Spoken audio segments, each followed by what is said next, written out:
자, 빌레몬서입니다. 빌레몬서 몇 장으로 이루어졌죠? 네, 한 장밖에 안 됩니다. 그러니까 짧게 우리 간단하게 보도록 하겠습니다. 자, 빌레몬서, 우리 프로스 필레모나에서 빌레몬에게 보내는 편지. 자, 지금까지 두 권의 편지는 교회에 보내는 편지였죠. 에베소 교회, 골로새 교회. 그런데 이 빌레몬서는 개인에게, 빌레몬이라는 사람에게 보내는 편지인 것을 알 수 있습니다. 기록자는 바울 사도였고요. 수신자는 골로새 교회 빌레몬이라는 사람이 이 수신자입니다. 그리고 전달자는 누구였는가? 두기고와 오네시모였다. 어디에 나와 있죠? 골로새서에 나와 있습니다. 자, 그리고 배경은 당시 사회는 로마라는 사회가 이 세계를 정복했는데, 이 로마 사회는 누구에 의해서 움직이게 됐냐면 상위에 있는 이제 귀족들과 더불어서 그 시대를 이제 사회를 움직이는 주요 계층이 바로 노예라는 것이었습니다. 이 노예는 뭐 태어날 때부터 노예도 있었고 전쟁 노예도 있었고 뭐 여러 가지 상황에서 노예가 됐겠는데, 예, 이 로마 사회의 3분의 2 이상이 노예였다라고 얘기하고 있죠. 그러니까 노예가 단순히 뭐 몇 명 뭐 그런 게 아니라 어마어마한 노예가 당시에 존재했던 것을 보게 됩니다. 그래서 그 노예도 집집마다 다 이제 직책이 달랐죠. 그래서 어떤 사람들은 뭐 집안에서 뭐 이제 집안일을 하는 노예부터 해서 또 뭐 일하는 노예, 또는 똑똑한 노예들은 주인을 대신해서 사람들을 만나고 뭐 이런 집안의 뭐 운영을 하고 뭐 이런 것까지 다양한 계층의 노예들, 다양한 종류의 노예들이 존재했던 것을 보게 됩니다. 자, 그래서 이렇게 노예가 존재하는데, 노예가 다양하게 이제 이런 사회 전반적인 일을 했지만 이들이 사람으로서 인격적인 존재로서 인정받지를 못했죠. 그냥 움직이는 말하는 동물, 그러니까 사람들의 그냥 돈을 주고 사고 팔 수 있는 그런 존재로서 이렇게 사람들에게 인식되어졌다는 것입니다. 그래서 작은 실수 하나에도 그들을 잔혹하게 다스리는 것, 이것이 바로 당시 로마 시대의 상황이었던 것을 보게 됩니다. 그런데 당시 로마법에 의하면은 만약 주인한테 도망쳤다, 그것도 주인에게 손해를 끼치고 도망쳤다 하면은 최대한 십자가형까지 당할 수 있는, 십자가는 당시 로마 사회에서 가장 극심한, 가장 흉악한 이 형벌 중에 하나였는데, 네, 십자가형까지 처해줄 수 있는 그런 상황이었다라고 얘기하고 있습니다. 근데 이 가운데서 바울 사도가 누굴 만나게 되면 도망쳐 나온 노예 오네시모를 만나게 된 겁니다. 그것도 어디에 있을 때요? 로마에서 지금 셋집에 머물고 있을 그때. 그러면서 이 오네시모를 알게 되고 그와 함께 교제하면서 그를 이제 그리스도의 제자로 바꾸게 되는 거죠. 그런데 이 오네시모와 교제하다 보니까 이제 오네시모가 어느 날 고백했겠죠. 바울 사도님, 제가 사실은 도망친 노예입니다. 그래? 그럼 주인이 누구였는데? 라고 얘기하다 보니까 자기가 아는 사람인 겁니다. 그 사람이 누구였습니까? 빌레몬이라는 사람이었죠. 바로 바울 사도의 제자였던 빌레몬이 오네시모의 주인인 것을 알게 되면서 이제 이 편지를 쓰게 된 거죠. 빌레몬서를 통해서 이 오네시모에 대한 처리를 이제 맡기고 있는 겁니다. 자, 그러면서 특별히 빌레몬이 누구였는가? 에베소에서 사역할 당시 두란노성에서 가르쳤던 제자가 빌레몬이었고, 이후에 골로새 교회의 중요한 지도자로서의 역할을 했던 것이 이 빌레몬이었다라고 얘기하고 있습니다. 성경은 이 빌레몬과 더불어서 누가 교회에 사역을 했는가? 에바브라라는 사람이 교회 사역자로서 서 있다는 것을 이야기했고요. 기록 연대는 60년에서 61년경으로 보여주고 있고, 자, 그럼 기록 목적이 무엇인가? 골로새 교회의 지도자였던 빌레몬의 믿음과 사랑을 먼저 칭찬하고 있습니다. 그래서 빌레몬서를 보면은 내용이 참 간단합니다. 1장의 내용을 통해서 빌레몬의 그 믿음을 칭찬하고 있는 것을 우리가 보게 되고요. 두 번째, 이제 그걸 구구절을 쓰고 있는 거죠. 오네시모가 나한테 왔는데 어떻게 해서 왔는지, 어떻게 만나게 됐는지, 이런 이야기를 빌레몬서를 통해서 다시 한번 그 여정과 경위를 밝히고 있습니다. 또한 이 목적의 가장 중요한 목적이 무엇이냐? 오네시모를 용서해달라는 것이죠. 야, 이 오네시모가 과거에 너한테는 참 무익한 사람이었을지 모르지만 이제 나한테 유익한 사람이 되었다. 근데 나한테만 유익한 것이 아니라 너한테도 유익한 존재가 될 것을 내가 안다. 그러면서 내가 너를 돌려보낼 것인데, 이 오네시모가 돌아가면은 종이 아닌 사랑받는 형제를 받아줬으면 좋겠다. 그리고 혹시라도 너에게 끼친 손해가 있다면 그 손해를 내가 대신 갚아주겠다. 자, 다시 말해서 여기에서 대속에 대한 이야기가 나오는 거죠. 마치 룻기에 나오는 보아스가 이 룻의 오나미의 모든 기업을 물려주듯이 이 보아스가 오네시모의 모든 손해를 자기가 다 갚아주겠다, 대속해 주겠다라고 이야기하는 것을 보게 되면서 자, 진정 그리스도의 사랑을 표현하고 있는 것을 보게 되고, 마지막으로 부탁하는 것이 뭐냐면 내가 이제 얼마 안 있으면 석방되어질 거다. 그때 다시 너한테 방문할 텐데 그때 내가 나를 영접해 줬으면 좋겠다. 이런 이야기로 바로 이 기록 목적을 이야기하고 있습니다. 자, 기록 목적을 얘기하니까 이 1장의 이야기가 다 설명이 된 거죠. 네. 그런데 그래도 좀 더 자세하게 한번 보도록 하겠습니다. 자, 표를 보면은 1장밖에 안 되는데도 표가 나옵니다. 네. 네. 그래도 우리가 좀 더 어떻게 보면 좀 잘 볼 수 있을까라는 이야기로 이 표를 만들었는데요. 첫 번째 1장 1절부터 7절까지는 이제 감사 기도가 있죠. 그래서 먼저 자기가 자기 동역자들을 소개하고 있습니다. 그래서 자기와 믿음의 형제 디모데와 또한 빌레몬과 뭐 아비아와 또 아키뽀와 이런 사람들에게 편지하는데 하면서 그들에게 이제 그들을 축복하면서 이렇게 바울 사도 빌레몬에 대한 이제 감사를 이야기하고 있는 것을 보게 됩니다. 자, 8절부터 16절까지는 이제 오네시모에 대한 설명이 나타나죠. 그래서 오네시모를 자기가 만나게 돼서 오네시모가 변화된 이야기, 그리고 오네시모를 보낼 건데 그를 잘 받아달라는 이야기, 이것이 나타나고 있고요. 17절부터 25절까지는 이제 바울 사도가 내 부탁을 들을 것을 내가 확신한다. 네. 몇 번씩이나 언급하고 있는 거죠. 네. 그러면서 왜냐하면 지금 오네시모는 무엇 하나 의지에 가는 거냐면 편지 하나 붙들고 가는 거죠. 바울 사도 같이 동행하는 게 아니라 바울 사도는 지금 감금되어 있으니까 갈 수 없는 상황이고 편지 하나 붙들고 두기고와 함께 가고 있는 겁니다. 만약에 이 주인이 편지를 보기 전에 오네시모를 발견했다. 저러면 당장 어때요? 네, 그럴 수 있는 상황도 되잖아요. 그러니까 이 편지에 얼마나 간절함을 담게 있습니까? 주인님 잠깐만 하면서 이 편지 있습니다. 뭐 이렇게 했을지는 모르겠지만 아무튼 네, 이 편지 하나 붙들고 가는 그 오네시모의 그 마음을 이 편지에 구절 삼아서 간절한 마음으로 좀 부탁하고 있는 것들을 우리가 알게 됩니다. 그리고 끝인사로 내가 너한테 좀 있으면 방문하기 바란다. 그러면서 네가 나를 맞아줬으면 좋겠다. 이런 내용들을 이야기하고 있는 것입니다. 그러면 한번 그 내용들을 다시 한번 보도록 하겠는데요. 자, 먼저 문안 인사가 있습니다. 말 그대로 아까 얘기한 것처럼 지금 바울 사도가 갇혀 있다는 걸 얘기하고 있습니다. 갇혀 있는데 혼자 있는 게 아니죠. 디모데도 함께 있고 또 두기고도 함께 있고 그런 상황이죠. 그런 상황 가운데 누구를 이제 칭찬하면 빌레몬을 칭찬하고 그 교회에 있는 사람들 칭찬하는데 아비아와 또한 아키뽀와 그 교회에 있는 사람들에게 편지하는데 그들에게 하나님의 은혜와 평강이 있길 바란다 라고 이야기합니다. 그러면서 4절부터 이제 빌레몬에 대한 사랑과 믿음을 칭찬하고 있습니다. 뭐 어떤 믿음을 칭찬하는가? 5절부터 봤더니 주 예수와 및 모든 성도에 대한 내 사랑과 믿음이 있음을 들었는데 형제여 성도들의 마음이 너로 말미암아 평안함을 얻었으니 내가 너의 사랑으로 많은 기쁨과 위로를 받았다. 너에 대한 소문이 나에게까지 들렸는데 그러면 누굴 통해 들었을까요? 네, 오네시모 또는 찾아왔던 누구요? 에바브라, 이 사람을 통해서 들었겠죠. 들으면서 야, 네 믿음 정말 대단한 걸 내가 알고 있다. 그러면서 이제 구체적인 이야기가 나오죠. 자, 무슨 얘기가 나오는가? 이제 빌레몬이 핵심은 네.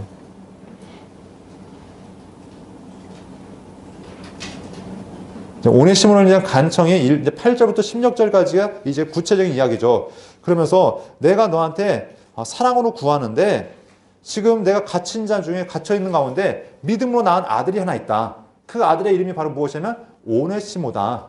그러면서 이제 이렇게 얘기하는 거죠. 그가 전에는 너한테 무익했지만 이제는 나와 내게 유익한 자가 되었다라고 얘기하고 있습니다. 그러면서 개인적인 소망은 그 사람을 나한테 그냥 머물러 두고 싶다. 왜냐면 나한테 너무나 유익한 존재이기 때문에 지금 나와 함께 있으면 나한테 너무나 많은 위로가 될 것이고 나한테 많은 힘이 될 것 같다.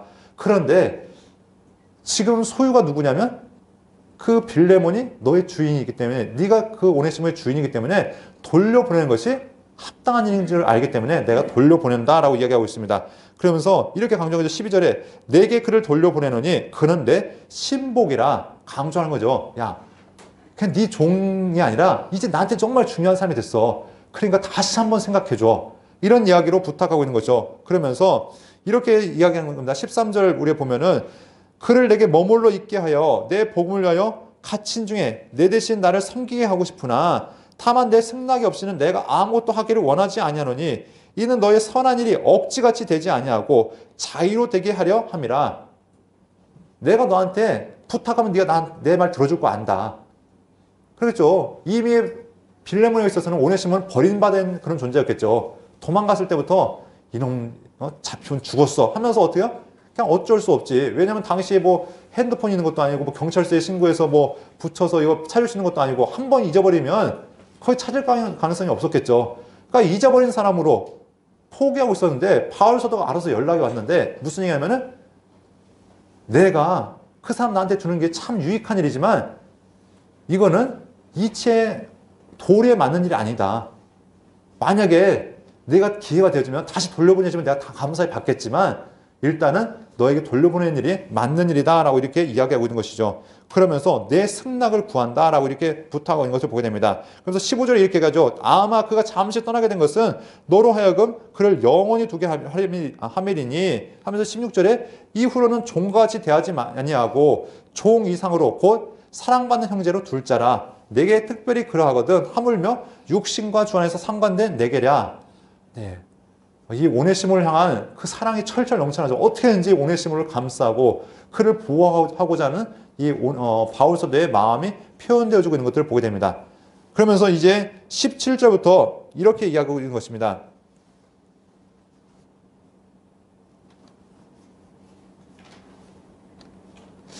자, 그러므로 내가 나를 동역자로 알진대 그를 영접하기를 내게 하듯 하고 그가 만일 내게 불의를 행하거나 내게 빚진 것이 있으면 그것을 내 앞으로 계산하라.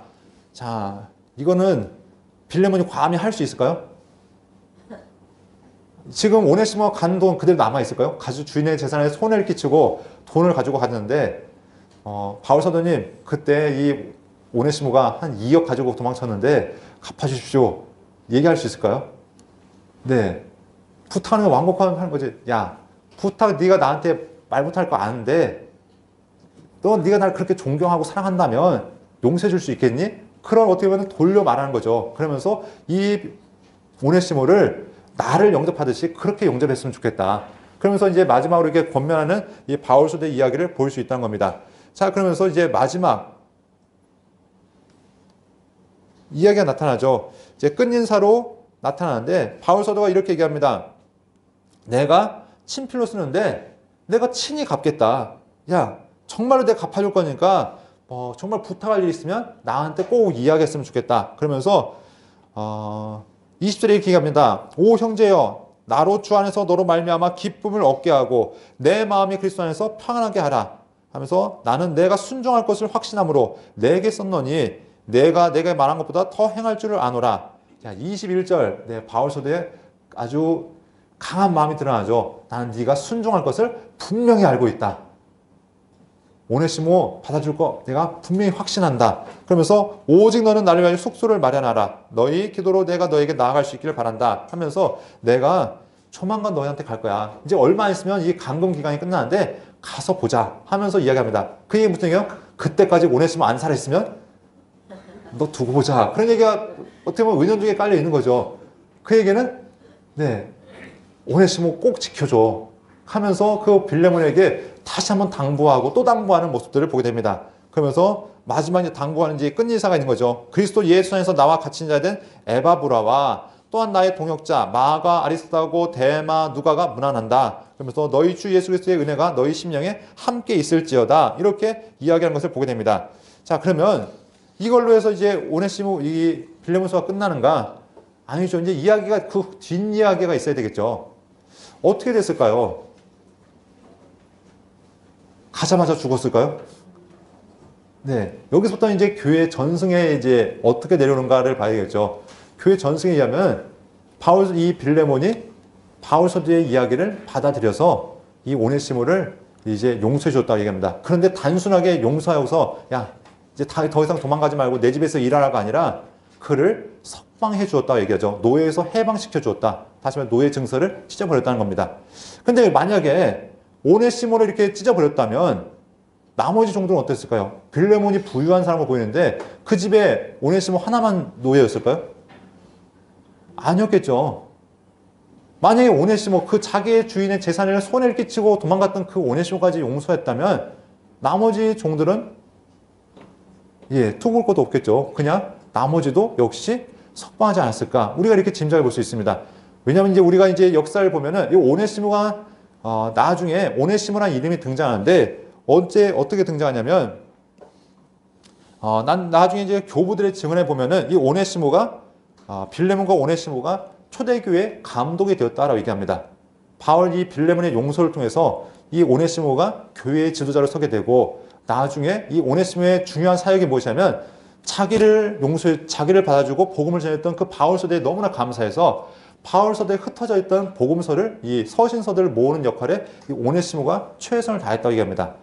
그래서 그냥 당시에만 회람되어지고 사라질 뻔했던 그 모든 서신들이 이 오네시모의 노력에 의해서 하나하나 수집이 되었고 그러면서 그 수집하는 가운데 마지막 편지로 무슨 편지를 끼워 넣냐면 자기가 용서받았던 자기를 용서하기 위해서 보냈던 그 빌레몬서를 마지막 바울 서신 가운데 끼워 넣으면서 자기가 이렇게 하나님의 큰 사랑을 받았다는 것을 이렇게 간증하고 있다는 것입니다.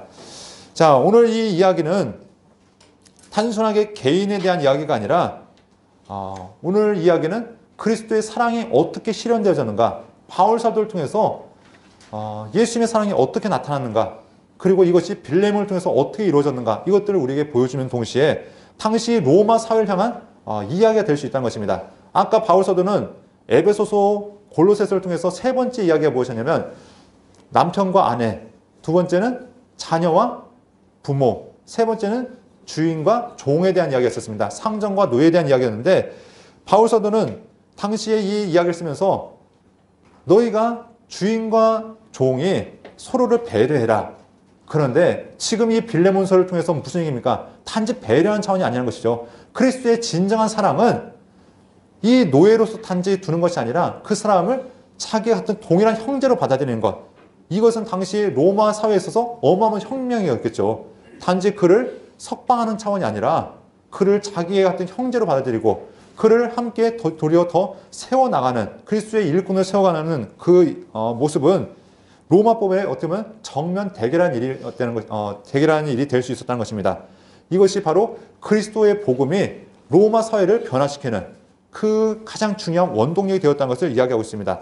이 모든 것이 가능한 것이 무엇이었는가?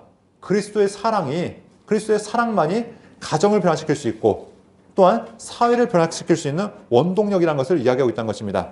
자, 이 모습을 통해서 오늘날도 마찬가지한 겁니다. 이 시대를 변화시킬 수 있는 유일한 한 가지 방법은 정치적인 사상이 아니라 어떤 유명한 제도가 아니라 오직 예수 그리스도의 사랑만이 사람을 변화시킬 수 있고 사회를 변화시킬 수 있는 원동력이 될 수 있다는 것을 이야기하면서 오네시모를 변화시켰고 빌레몬을 변화시켰던 복음, 그 복음은 오늘날도 여전히 능력이 있다는 것을 오늘 우리에게 말씀하고 있다는 것입니다. 자, 이것을 통해서 우리가 살아있는 복음이 무엇인가, 이것들이 바로 빌레몬서를 통해 나타난다는 것을 기억하시면서 이 복음의 능력이 여러분 삶 가운데 나타나기를 간절히 소원합니다.